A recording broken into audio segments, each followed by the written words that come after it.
وَلَقَدْ آتَيْنَا مُوسَى الْكِتَابَ مِن بَعْدِ، اور بے شک ہم نے اس کے بعد موسیٰ علیہ السلام کو کتاب عطا فرمائی، توریت شریف، من بعد ما اہلکنا القرون الاولی، بعد اس کے کہ ہم نے پہلے لوگوں کو ہلاک کر دیا، بصائر للناس، لوگوں کے لیے آنکھیں کھولنے والی نشانیاں، وہدن اور ہدایت، ورحمۃ لعلہم یتذکرون، اور رحمت تاکہ وہ نصیحت حاصل کریں۔ اب نبی اکرم صلی اللہ علیہ وآلہ وسلم کے علم کا ذکر ہے کہ آپ کو جو علم غیب ہے وہ ذاتی نہیں ہے، وہ عطائی ہے۔ جب تک اللہ نے عطا نہ کیا آپ نہ جانتے تھے، اور جب اللہ نے عطا کر دیا تو آپ اللہ کی عطا سے بہت کچھ جانتے ہیں۔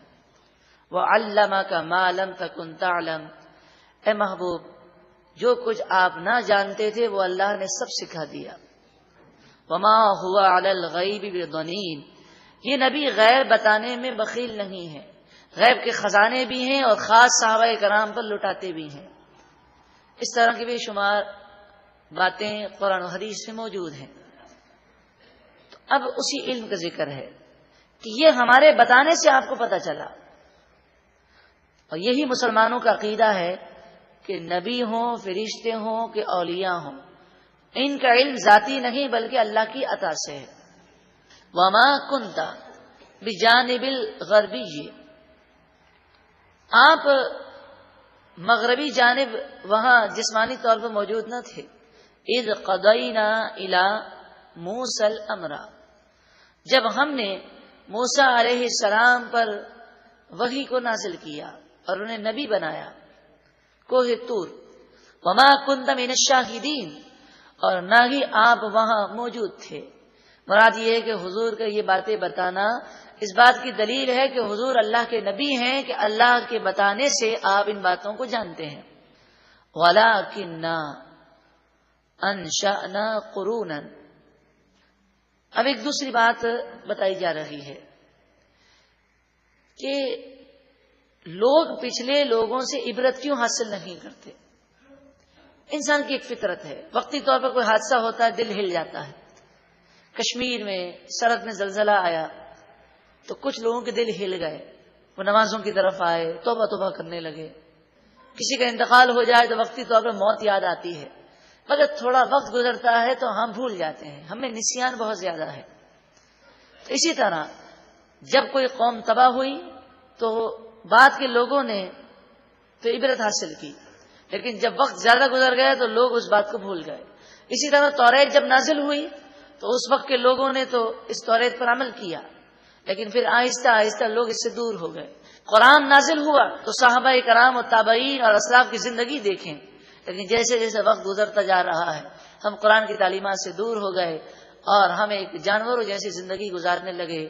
وہ زندگی جو تقوی اور پرہیزگاری سے مزین ہو، جو قرآن کے مطابق زندگی ہو، ہم اس سے دور ہوتے گئے۔ وَلَٰكِنَّا أَنشَأْنَا قُرُونًا، ہاں لیکن ہم نے کئی قومیں پیدا کی۔ فَتَطَاوَلَ عَلَيْهِمُ الْعُمُرُ، تو ان پر عمر لمبی گزر گئی، وقت لمبا گزر گیا تو وہ ساری باتوں کو بھول گئے۔ وَمَا كُنْتَ سَاوِيًا، اب وہی عقیدہ پھر بیان کیا جا رہا ہے کہ نبی جو بتا رہے ہیں یہ غیب ہے اور اللہ کے بتانے سے بتا رہے ہیں، تو پھر تمہیں یہ ماننا پڑے گا کہ یہ اللہ کے نبی ہیں، تم ان پر ایمان لاؤ۔ وما کنت ساویا، آپ مقیم نہ تھے، فی اہل مدین، مدین کے لوگوں کے درمیان۔ تو یہ واقعات جو آپ سنا رہے ہیں اللہ نے آپ کو بتائے ہیں، تو حضور کے علم غیب پر اور حضور کے نبی ہونے پر ایمان لانے والوں کے لیے بہت آسانی ہے، لیکن اس کے باوجود کافروں نے حضور کو نبی تسلیم نہ کیا۔ تتلو علیہم آیاتنا، آپ ان لوگوں پر آیتیں پڑھیں۔ وَلَٰكِنَّا كُنَّا مُرْسِلِينَ، ہاں لیکن ہم نے آپ کو رسول بنایا۔ وَمَا كُنْتَ بِجَانِبِ الطُّورِ، اور آپ کوہ طور کی ایک جانب وہاں موجود نہ تھے۔ اِذْ نَادَيْنَا، جب ہم نے ندا کی۔ وَلَٰكِن رَحْمَةً مِّن رَّبِّكَ، مگر جو آپ کو علم ملا، جو مقام و مرتبہ ملا، یہ اللہ کی رحمت ہے. وَلَٰكِن رَحْمَةً مِّن رَّبِّكَ، ہاں لیکن یہ آپ کے رب کی رحمت ہے. جب رب رحمت فرمائے اور نبی کو مقام و مرتبہ دے تو پھر کسی کو اعتراض کرنے کی کیا گنجائش ہے؟ ہاں لازم ہے کہ جو نبی کو مقام و مرتبہ ملا اسے تسلیم کیا جائے. لِتُنذِرَ قَوْمًا مَّا أَتَاهُم مِّن نَّذِيرٍ مِّن قَبْلِكَ، تاکہ آپ ڈرائیں اس قوم کو کہ آپ سے پہلے جس کے پاس کوئی ڈر سنانے والا نبی نہیں آیا، یعنی عرب کے لوگ، کہ اسماعیل علیہ السلام اور حضور کے درمیان وہاں کوئی نبی مبعوث نہیں کیے گئے، خصوصاً مکہ مکرمہ اور مدینہ منورہ کے علاقے میں. لعلہم یتذکرون، تاکہ وہ نصیحت حاصل کریں.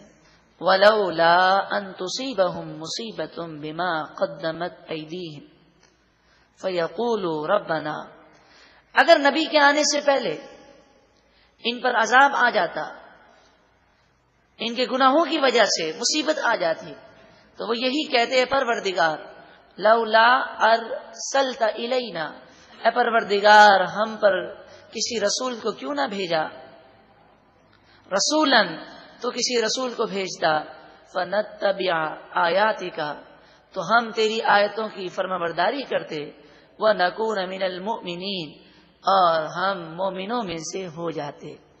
اب رسول آ گئے، اس کے باوجود یہ ایمان نہیں لاتے. حضرت شاہ ولی اللہ علیہ رحمہ الفوز الکبیر میں فرماتے ہیں کہ ہمارے پاس حدیثوں کا وہ ذخیرہ موجود ہے کہ جو بالکل صحیح حدیثیں ہیں. اس حدیث کو سننا ایسا ہی ہے گویا کہ ڈائریکٹ حضور سے کلام کو سننا ہے. ہمارے پاس وہ قرآن ہے جس کے بارے میں کوئی شک نہیں ہے. اس قرآن کو سننا ایسا ہی ہے ڈائریکٹ حضور سے قرآن کو سننا. اب آپ سوچیں کہ کسی کو حضور ڈائریکٹ کہیں کہ یہ کام مت کرو، جھوٹ مت بولو، کیا مومن کی جرت ہو سکتی ہے اب جھوٹ بولے؟ تو امام شاہ ولی اللہ علیہ رحمہ فوز الکبیر میں فرماتے ہیں کہ مومن کو ایسا ہی ہونا چاہیے. وہ یہ سمجھے کہ حضور ڈائریکٹ مجھ سے فرما رہے ہیں، اسے کبھی ایسا کام نہیں کرنا چاہیے جو قرآن اور حدیث کے خلاف ہے. اللہ تعالی ہم سب کو عمل کی توفیق عطا فرمائے، نور قرآن پاک سے ہم سب کے قلوب کو منور فرمائے.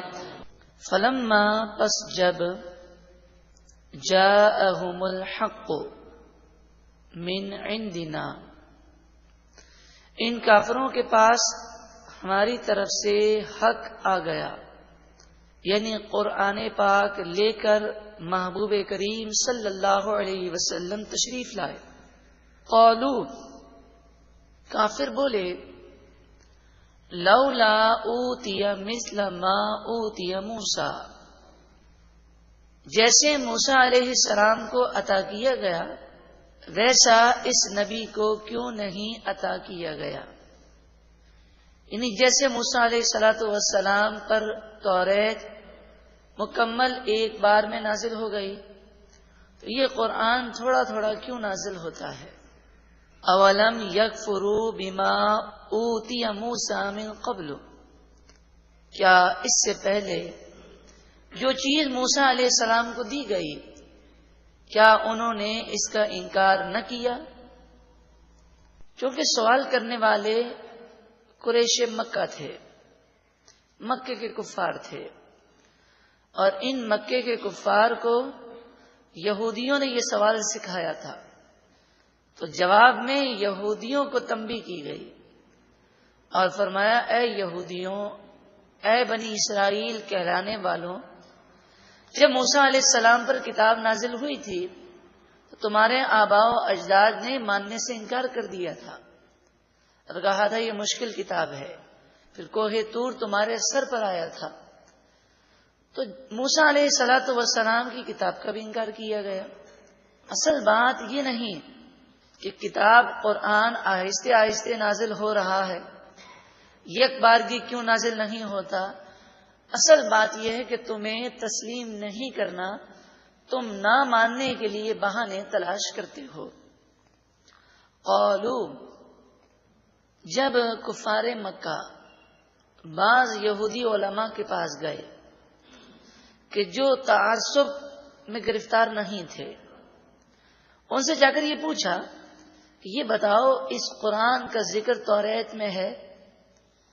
تو انہوں نے کہا اگر سچی بات پوچھتے ہو تو ہم تمہیں سچ بتاتے ہیں، اس نبی کا ذکر بھی توریت میں ہے اور اس قرآن کا ذکر بھی توریت میں ہے۔ تو کفار مکہ نے کہا کہ توریت اور قرآن یہ دونوں تو جادو ہیں، کہ بڑی عجیب بات ہے کہ توریت سینکڑوں سال پہلے نازل ہوئی اور اس میں قرآن کا ذکر ہے۔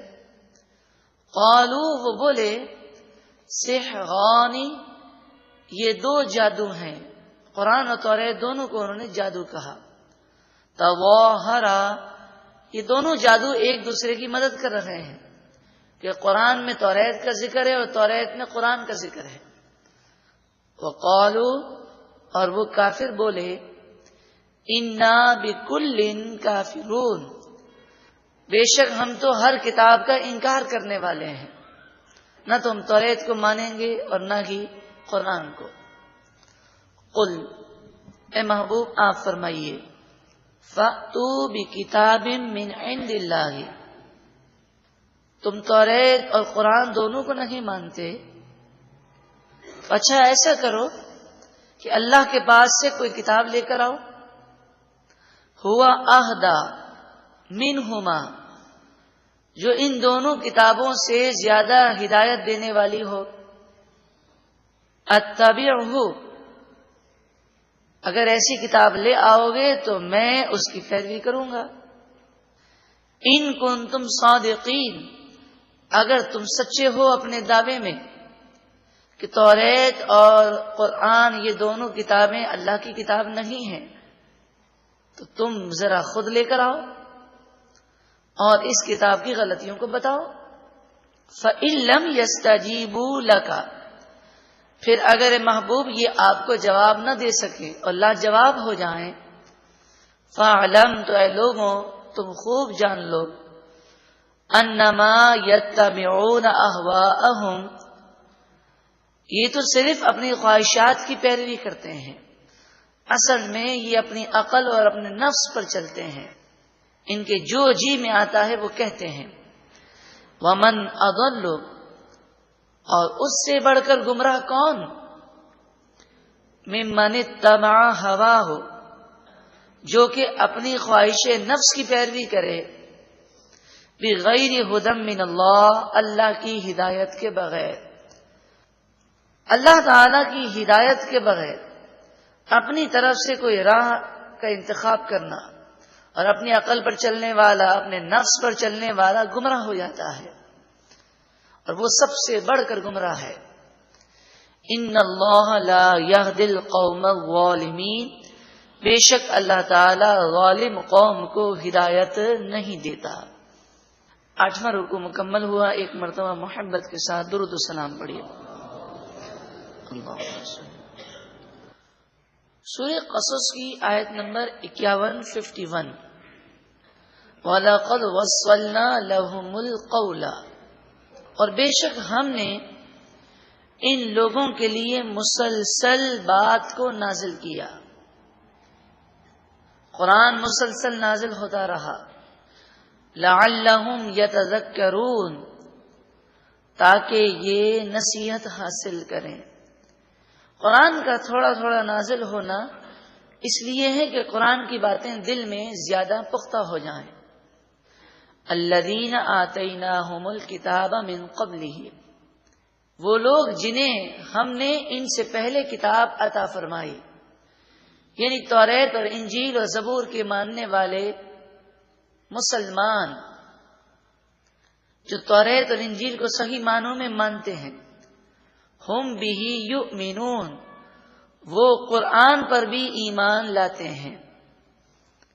وَإِذَا يُتْلَى عَلَيْهِمْ، اور جب ان پر قرآن کی آیتیں پڑھی جاتی ہیں، قَالُوا آمَنَّا بِهِ، وہ کہتے ہیں ہم اس پر ایمان لائے۔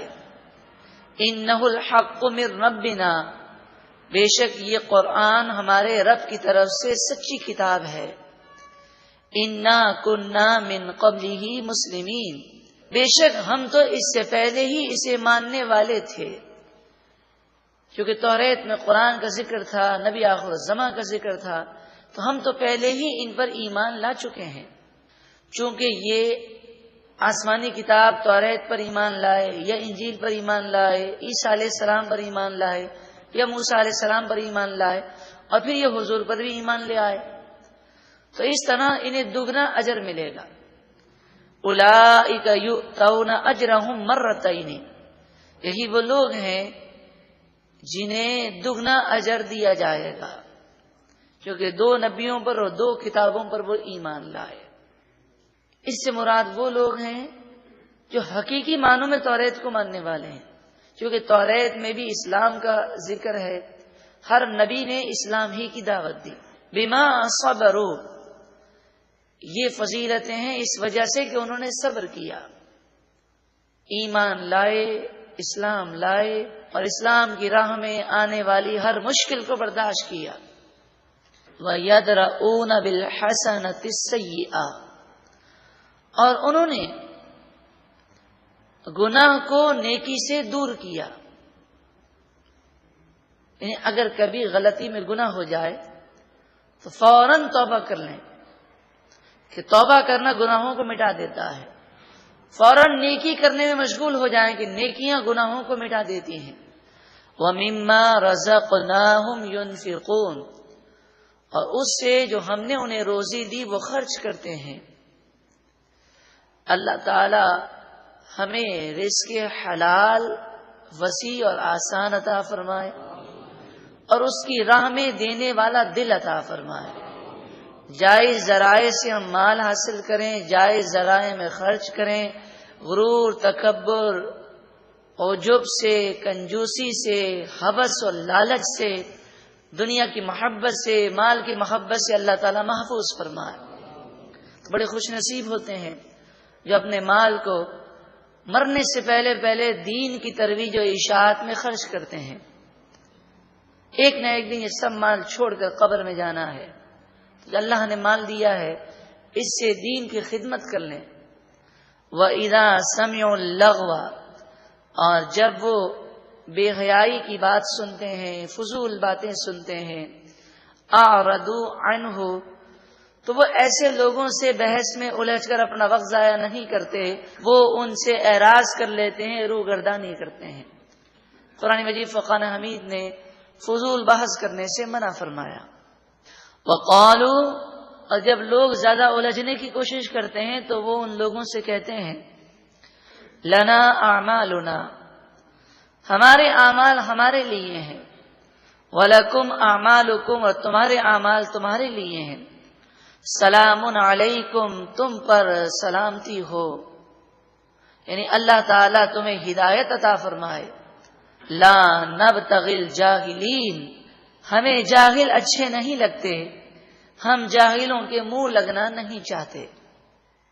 جب انسان دین کی تبلیغ کرتا ہے تو بسا اوقات بہت کوشش کرنے کے باوجود بھی کسی کو ایمان نصیب نہیں ہوتا، کوئی نیکی کی بات ماننے کو تیار نہیں ہوتا۔ بسا اوقات کسی پر نماز کی محنت کی جائے لیکن وہ نمازی نہ بنے، تو انسان کو مایوس نہیں ہونا چاہیے۔ ہمارا کام ہے کوشش کرنا، ہدایت دینے والا اللہ تعالیٰ ہے۔ انک لا تہدی من احببت، بے شک تم جسے چاہو اسے ہدایت نہیں دے سکتے، ولکن اللہ یہدی من یشاء، ہاں لیکن اللہ تعالیٰ جسے چاہتا ہے ہدایت عطا فرماتا ہے۔ تو ہمیں کوشش کرنی ہے، مایوس نہیں ہونا، ہمارا کام ہے کوشش کرنا، کوشش کرنے پر ہمیں ثواب ملے گا، اور کسی کے انکار کرنے سے مایوس نہ ہو، بار بار اسے دین کی بات بتاتے ہی رہیں، کیونکہ ہر جملے پر 1 سال کی عبادت کا ثواب دیا جاتا ہے۔ تو ہم کیوں دین کی دعوت سے رکیں؟ مگر انداز بہت پیارا ہونا چاہیے، موقع محل دیکھ کر اس انداز میں نصیحت کی جائے کہ اسے سمجھ میں بات آ جائے۔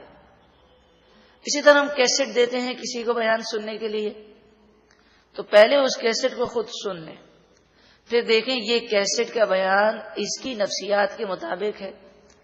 مثلا اگر کوئی شخص ایسا ہے کہ جو والدین کا نافرمان ہے. اب ہم اگر اسے ایسی کیسٹ دیں جس کے اوپر لکھا ہو کہ والدین کی نافرمانی کرنا حرام، جہنم میں لے جانے والا کام ہے، تو اب چونکہ والدین کا نافرمان ہے یہ کیسٹ سنے گا ہی نہیں، شیطان اس کو سننے نہیں دے گا. اب ایسی کیسٹ دینی ہو تو اس کا کور آپ نکال دیں اور صرف کیسٹ دیں، کہیں یہ قرآن حدیث کی روشنی میں بیان ہے، آپ اسے سنیں. وہ سنے گا، جب قرآن و حدیث کی باتیں سنے گا تو اس پر اثر ضرور ہوگا. مثلا یہ کیسٹ آخر قصور کس کا، والدین سے محبت کیجیے. الحمدللہ قرآن و حدیث کی باتیں سن کر کئی نوجوان تائب ہو گئے اور وہ والدین کے فرمانبردار بن گئے. اسی طرح آج ہمارے معاشرے میں معزز بھکاری بہت سارے لوگ بنتے ہیں، یعنی جہیز کا مطالبہ کرتے ہیں اور اس میں کوئی شرم نہیں آتی. آپ یہ کیسٹ معزز بھکاری ضرور عام کریں تاکہ ہمارے معاشرے سے اس رسم کا خاتمہ ہو، لوگوں کو شرم آئے. جب لوگ شرم کریں گے اور انہیں احساس ہوگا کہ یہ بھیک ہے جو ڈرائنگ روم میں بیٹھ کر بھیک مانگی جا رہی ہے، کہ آپ ہمیں بتا دیجئے کہ آپ اپنی بیٹی کو کیا کیا دیں گے، نہیں یہ چیز بھی دینی ہوگی، اچھا آپ یہ بھی نہیں دیں گے، یہ بھیک ہے. اب کیسے سمجھایا جائے؟ اگر میں سمجھاؤں یا آپ سمجھائیں تو شاید انہیں غصہ آ جائے، لیکن قرآن و حدیث کی روشنی میں بیان دے دیں گے. جب قرآن و حدیث کی بات ایک مسلمان سنتا ہے تو پھر وہ انکار نہیں کر سکتا. تو الحمدللہ بھائیوں نے، بلکہ ایک نوجوان نے تو مجھے آ کر کہا کہ یہ کیسٹ میں نے سنی ہے، میں نے یہ نیت کی ہے کہ انشاءاللہ تعالی میں جہیز نہیں لوں گا. تو یہ نوجوان آگے بڑھیں اور ان میں ایسا جذبہ بیدار ہو کہ وہ اس رسم کو جو کہ اب لعنت کی صورت اختیار کر گئی ہے اس کا بائیکاٹ کریں. تو یہ صرف لڑکے والے ہی کر سکتے ہیں. ان کا ذہن بنے اور باہمی رضامندی سے وہ یہ کہیں دیکھیں اگر ہم نام و نمود کر کے اتنی رقم جہیز میں ضائع کریں گے اور اس طرح ہم ایسی رسم کو باقی رکھیں گے تو سوچیں کہ ہم تو دے سکتے ہیں، آپ لے بھی سکتے ہیں، آپ کو کوئی ضرورت نہیں ہے، ہم خوشی سے دے رہے ہیں، آپ خوشی سے لے رہے ہیں، آپ کا کوئی مطالبہ بھی نہیں ہے. مگر اس رسم کا ختم کرنا اس لیے ضروری ہے کہ کئی غریب بچیاں بوڑھی ہو جاتی ہیں ان کے پاس جہیز کی رقم نہ ہونے کی وجہ سے. اسلام نے شادی کو بہت آسان کیا. اسلام میں شادی سب سے آسان اور سستی اور سادگی کے ساتھ ہے، لیکن ہم نے خود اپنے ہاتھوں سے ہندوانہ انگریزوں یہود و نصارہ کے رسومات کے ذریعے اپنے آپ پر مشکل پیدا کر دی. تو جرأت چاہیے ان رسموں کو ختم کرنے کے لیے، ہمیں ان کیسٹوں کو عام کرنا ضروری ہے. تو ہم عام کر دیں، اللہ تعالیٰ ہدایت دینے والا ہے. اور اگر کوئی کیسٹ سن کر یا ہماری نصیحتیں سن کر پھر بھی وہ ہدایت پر نہ آئے تو ہم مایوس نہ ہوں. جس کے نصیب میں ہدایت ہوگی اللہ تعالیٰ اسے ہدایت عطا فرمائے گا.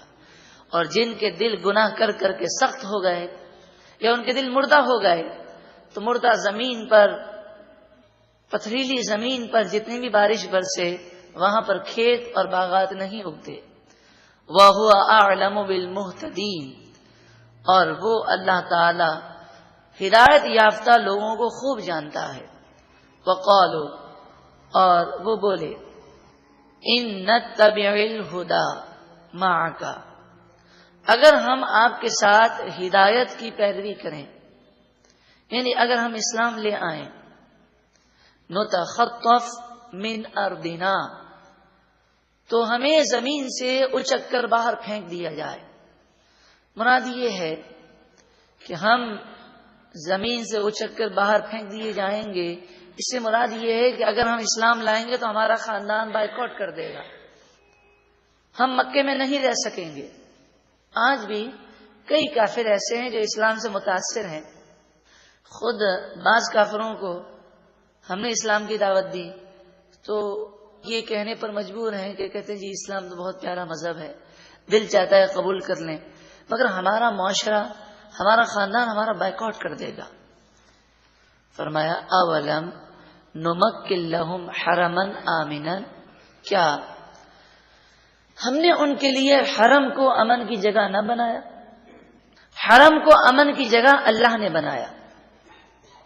تو اے کفار مکہ، تم اللہ تعالیٰ کی قدرت پر ایمان کیوں نہیں رکھتے کہ جب تم کافر ہو پھر بھی اللہ تعالیٰ نے تمہیں امن دیا ہے؟ اگر تم مکے میں رہتے ہوئے ایمان لے آؤ گے تو کیا تمہاری اللہ تعالیٰ مدد نہیں کرے گا؟ یجبا الیہ ثمرات کل شیء رزقا من لدنا، ان کی طرف ہر قسم کے پھل کھانے کے لیے لائے جاتے ہیں۔ مکے میں اس دور میں بھی ہر قسم کے پھل اور اناج اور غلہ موجود ہوتا۔ من لدنا، یہ ہماری طرف سے ان پر رحمت ہے۔ وَلَٰكِنَّ أَكْثَرَهُمْ لَا يَعْلَمُونَ، ہاں لیکن ان میں سے اکثر لوگ جانتے نہیں ہیں کہ حقیقی طور پر امن دینے والا اللہ تعالی ہے۔ تو جب اللہ کے فرمانبردار ہو جائیں گے تو غیب سے ان کی مدد کی جائے گی۔ وَكَمْ أَهْلَكْنَا مِنْ قَرْيَةٍ، اور بہت سارے ایسے لوگ ہیں، بہت ساری ایسی بستیاں ہیں جنہیں ہم نے ہلاک کر دیا۔ بَطِرَتْ مَعِيشَتَهَا، جو اپنے عیش پر اتراتے تھے، غرور کرتے تھے، اپنے مال اور اپنی دولت پر وہ ناز کرتے تھے۔ فَتِلْكَ مَسَاكِنُهُمْ، پھر ان کی بستیاں موجود ہیں۔ لَمْ تُسْكَنْ مِنْ بَعْدِهِمْ إِلَّا قَلِيلًا، ان کے بعد بہت تھوڑے لوگ اس میں رہے، یعنی یہ ویران ہو گئے، ان کے مکانات ویران ہو گئے، ان کی آبادیاں اجڑ گئیں۔ پھر کبھی کبھی کوئی مسافر گزرتا راستہ بھٹک کر تو وہ وہاں کبھی چند گھنٹے گزار لیتا، مگر وہ تہذیب و تمدن کے مرکز اور ترقی کا منبع وہ ویران ہو گیا۔ وَكُنَّا نَحْنُ الْوَارِثِينَ، اور یہ ایسے ہلاک ہوئے کہ ان کا اب کوئی وارث نہ بچا، ہم ہی ان کے وارث بنے۔ مراد یہ ہے کہ جب کوئی انسان مرتا ہے تو وہ اپنے پیچھے بال بچے چھوڑ کر مرتا ہے، اس کے مال کے وارث بال بچے ہوتے ہیں۔ تو فرمایا یہ گناہوں کی وجہ سے ایسے ہلاک ہوئے کہ یہ بھی ہلاک ہوئے، ان کی اولادیں بھی ہلاک ہو گئیں، کوئی ان کا وارث نہیں تھا۔ حقیقی طور پر ہر مال کا مالک اللہ تعالیٰ ہی ہے۔ وما کان ربک مہلک القری، اللہ تعالیٰ بستیوں کو ہلاک نہیں فرماتا حتی یبعث فی امہا رسولا، جب تک کہ ان کے مرکز میں رسول کو نہ بھیجے۔ یعنی اگر کئی بستیاں ہیں، ایک بستی ایسی ہے کہ جہاں پر لوگوں کا آنا جانا بہت زیادہ ہے، تو وہاں پر رسول بھیجا جاتا ہے اور ان کی تبلیغ پورے علاقے میں پھیل جاتی ہے۔ یتلو علیہم آیاتنا، وہ رسول ہماری آیتیں پڑھ کر سناتے ہیں، پھر جب لوگ نافرمانی کرتے ہیں تو انہیں تباہ کیا جاتا ہے۔ وما کننا مہلک القری، اور ہم نے بستیوں کو ہلاک نہیں کیا، الا واہلھا ظالمون، مگر اسی وقت بستیوں کو ہلاک کیا جب وہاں کے رہنے والے گناہگار تھے، انہوں نے گناہ کیے، پھر آخرکار گناہوں کی وجہ سے ان پر عذاب آیا۔